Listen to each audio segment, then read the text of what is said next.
जय श्री राम भक्तों, स्वागत है आप सबका हमारे अपने YouTube channel mysterious Guru things of miracle में। तो कैसे हैं आप सब? आशा करती हूँ कि बाबा महाराज की असीम कृपा दया दृष्टि से आप और आपका परिवार बड़ा ही मंगलमय होगा।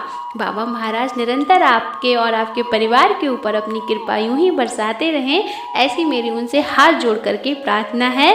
तो प्रेम से बोलिए श्री नीम करौरी बाबा महाराज की जय हो, श्री कंबल वाले बाबा महाराज की सदा ही जय हो। जय श्री राम।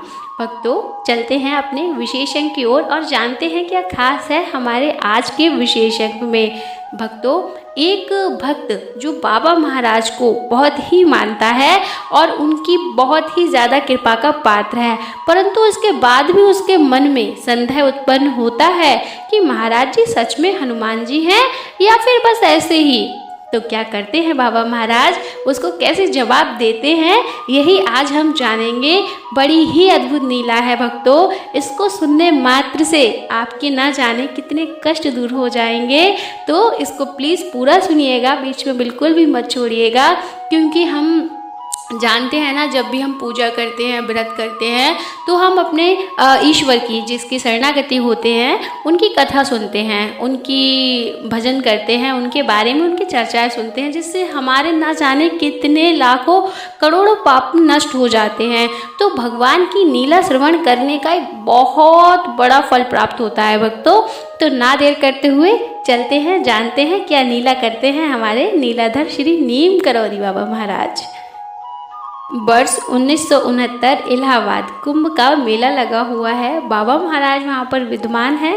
जैसा कि हम सभी जानते हैं, बाबा महाराज कुंभ के मेले में जाया करते थे स्नान आदि करने के लिए, भंडारा करने के लिए, अपने अनन्य भक्तों पर कृपा करने के लिए, उन्हें दर्शन देने के लिए, उनके साथ लीलाएं रचने के लिए। और बाबा महाराज वहाँ पर प्रवचन भी किया करते थे और कथाएं वहाँ जो चलती थी वो सुना करते थे, रामायण हुआ करती थी, वहाँ बहुत सारी चीज़ें होती थी। तो बाबा महाराज आज खड़े हैं एक कथा के पंडाल में। वहाँ पर कथा चल रही है, जो कथा व्यास है वो कथा सुना रहे हैं। अब बाबा महाराज जी सबसे पीछे खड़े हैं। जी हाँ भक्तों, हनुमान जी, बाबा महाराज जी जहाँ कहीं भी रामायण होती है, राम जी की कथा होती है, वहाँ पर सबसे पीछे बैठते हैं और सबसे बाद में जाते हैं। यह हम सभी जानते हैं। ऐसे ही हमारे बाबा महाराज वहाँ पर सबसे पीछे खड़े हैं। और अब कथा खत्म हो गई है, संपन्न हो गई है, तब वहाँ पर अपने जो उनके साथ सेवक थे बाबा महाराज के, उनको भेजते हैं कथा व्यास के पास। कहते हैं कि कथा व्यास से कहो कि बाबा महाराज श्री नीम करौरी बाबा महाराज तुम्हें बुला रहे हैं। सेवक जाता है, कथा व्यास जी को प्रणाम करता है और कहता है बाबा नीम करौरी तुमको याद कर रहे हैं, चलो। कथा व्यास कहता है कौन बाबा नीम करौरी? मैं नहीं जानता, इतनी भीड़ है, इतना यहाँ पर इतना मतलब शोरगुल है, मेरे पास टाइम नहीं है, मैं नहीं जा सकता। इतने में वहीं पास में एक सज्जन खड़े थे, वह जानते थे बाबा महाराज को, वह जानते थे बाबा महाराज की कृपा को, वह जानते थे बाबा नीम करौरी महाराज की लीलाओं को। उन्होंने कहा नहीं, तुम्हें ऐसा नहीं कहना चाहिए, तुम्हें बाबा ने अगर बुलाया है तो तुरंत जाना चाहिए। बड़े ही सिद्ध पुरुष हैं, बड़े ही महान बाबा हैं, बहुत ही साक्षात श्री हनुमान जी हैं। इतनी उन्होंने जब बात सुनी कि साक्षात श्री हनुमान जी हैं, तो उनको थोड़ा मतलब मन में थोड़ा उनको हास उत्पन्न हुआ कि हनुमान जी। तो बोले ठीक है, चलो आप इतना कह रहे हो तो मैं मिल लेता हूँ। और फिर जब वो बाबा महाराज के समक्ष जाते हैं तो बाबा महाराज कहते हैं क्यों, बहुत बड़ा हो गया है, तेरे पास टाइम नहीं है, बहुत बिजी है तू। वो जो कथा व्यास थे श्री शंकर प्रसाद जी एकदम चौंक जाते हैं कि बाबा जी तो इतने दूर खड़े हैं मंच से, इतना शोरगुल है, फिर इन्होंने कैसे मेरे शब्द सुन लिए जो मैंने कहे थे, इनको कैसे पता चल गया? वो उनके मन में चीज़ें चल रही थी, वो बाबा जी से कुछ कहते नहीं हैं। बाबा जी से कहते हैं हाँ महाराज जी आदेश कीजिए, क्यों बुलाया आपने? तो महाराज जी कहते हैं कैची आना कथा करने के लिए। तब व्यास जी बोलते हैं ठीक है महाराज जी, आ जाएंगे। उसके 2-4 दिन बाद बाबा महाराज के कहे अनुसार श्री कथा व्यास शंकर दास जी श्री कैची धाम आश्रम में पहुंच जाते हैं। और जैसा कि हम जानते हैं, हमारे बाबा महाराज किसी भी भक्त का जो मेहमान होता है श्री कैची धाम में रुकता है, बड़ा ही सत्कार करते हैं। बहुत अच्छा अच्छा भोजन, बहुत अच्छा अच्छा सब कुछ देते हैं। बार बार पूछते हैं, तुमने खाना खाया नहीं खाया, तुमने दूध लिया नहीं लिया, तुमने पानी पिया नहीं पिया, अब तुम सो जाओ। और बहुत ही ख्याल रखते हैं महाराज जी। महाराज जी हमारे बहुत ही प्रेम लुटाते हैं। यही तो एक कारण है जो उनका जो छवि चित्र भी हम देखते हैं तो हम उनके प्रेम में डूब जाते हैं। हमारी नज़रें बाबा जी के नज़रों से हटने का नाम ही नहीं लेती। बस ऐसा लगता है कि हम बाबा महाराज को देखते रहें। बाबा महाराज की जो मुस्कान है भक्तों, वो हमारे मन को इतना सुकून देती है कि हम उसकी अगर तुलना करें तो हम नहीं कर सकते कि क्या मिलता है बाबा महाराज को देख करके। बाबा महाराज को देखने से हमारी बड़ी बड़ी समस्याएं, परेशानियां दूर खड़ी हो जाती हैं। हमें कुछ याद नहीं रहता, बस हम बाबा महाराज को देखते हैं और मुस्कुराते हैं। मंद मंद मुस्कान हमारी निकलती है बाबा महाराज को देख करके। तो बाबा महाराज ने सब उनको खाना भोजन सब करा दिया। अब वह कक्ष में लेटने गए। लोगों की वहाँ पर बातें सुनी, क्योंकि बाबा महाराज प्रतिदिन वहाँ शाम को दरबार लगाते थे, बैठते थे, लोग जन आते थे, भक्तगण बाबा महाराज को अपनी समस्याएं बताते थे। उन्हें साक्षात श्री हनुमान जी मानते थे। और कथा व्यास जी ने जो वहाँ पर सज्जन थे उनके मुख से भी सुना था कि वह साक्षात हनुमान जी हैं। उनके मन में जब सो रहे थे तो थोड़ी मतलब ये विचार उत्पन्न हुए कि साक्षात हनुमान जी हैं, नहीं है, ये सच भी है या नहीं भी है। ऐसा सोचते सोचते वो सो गए। अगले दिन जब वह सुबह उठे तो जैसे ही कक्ष से बाहर निकलते हैं, सामने देखते हैं कि महाराज जी टहल रहे हैं आगे परिसर में। तो महाराज जी बुलाते हैं, उठ गया, इधर आ। तो महाराज जी के पास वह जाते हैं कथा व्यास जी, और महाराज जी उनके कंधे पर हाथ रख लेते हैं। कंधे पर हाथ रख लेते हैं तो वो टहलना शुरू कर देते हैं। आगे बढ़ते चले जाते हैं। महाराज जी का हाथ कथा व्यास जी के कंधे पर रखा हुआ है। उनके मन में जो रात जो डाउट चल रहा था कि महाराज जी हनुमान जी हैं या नहीं हैं, ये लोग ऐसे ही मानते हैं, क्या ये सच है, ऐसा है तो फिर कैसे है, ऐसे उनके विचार फिर से उत्पन्न मन में होने लगे।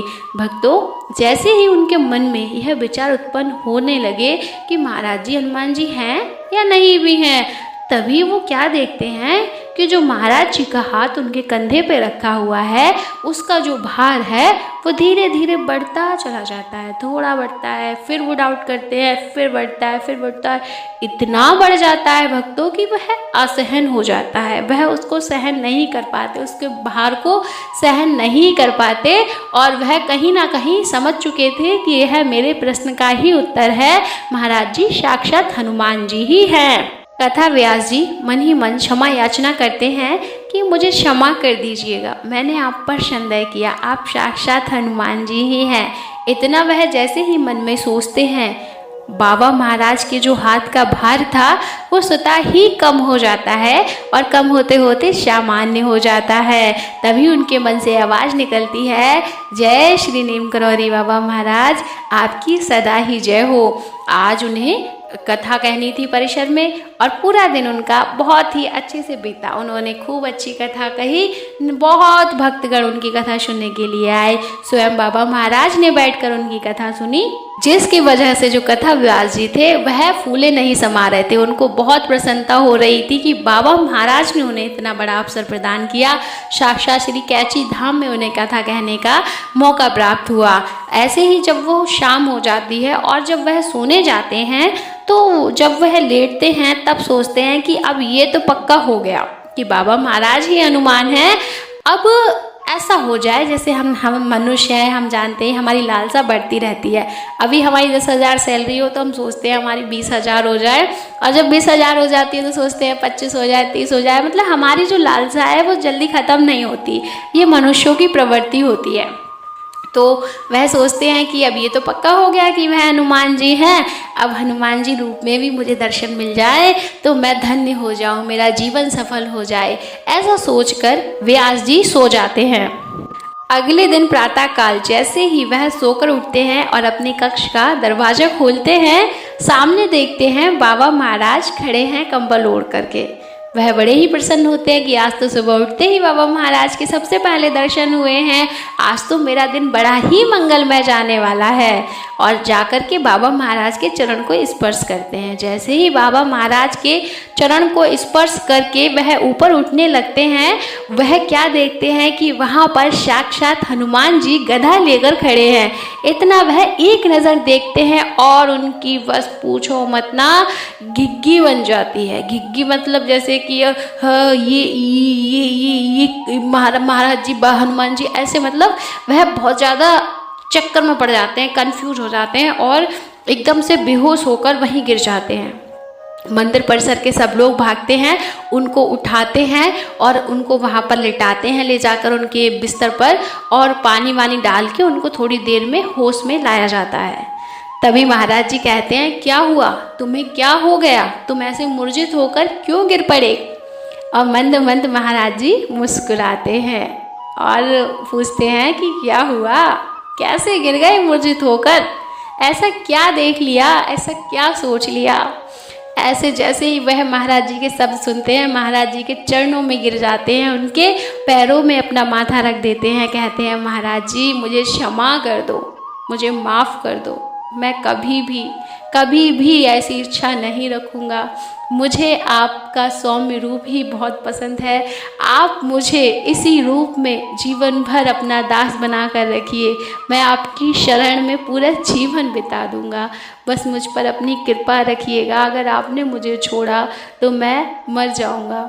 ऐसे उनके शब्द सुनकर सभी लोग बाबा महाराज को प्रणाम करने लग जाते हैं। सभी लोग समझ चुके थे कि क्या हुआ था। तो ऐसे हैं हमारे प्रिय श्री नीम करौरी बाबा महाराज। तो प्रेम से बोलिए श्री नीम करौरी बाबा महाराज की सदा ही जय हो। जैसी कृपा आपने श्री कथा व्यास जी पर की, वैसी ही कृपा हम सब भक्तों पर कीजिएगा और सदा हमारी लाज रखिएगा, सदा अपनी कृपा हम पे बनाए रखिएगा। जय जय श्री बाबा महाराज, जय जय कम्बल वाले बाबा महाराज। भक्तों इसी के साथ मिलेंगे अगले विशेष अंक में, तब तक के लिए जय श्री राम। हरे राम राम राम सीता राम।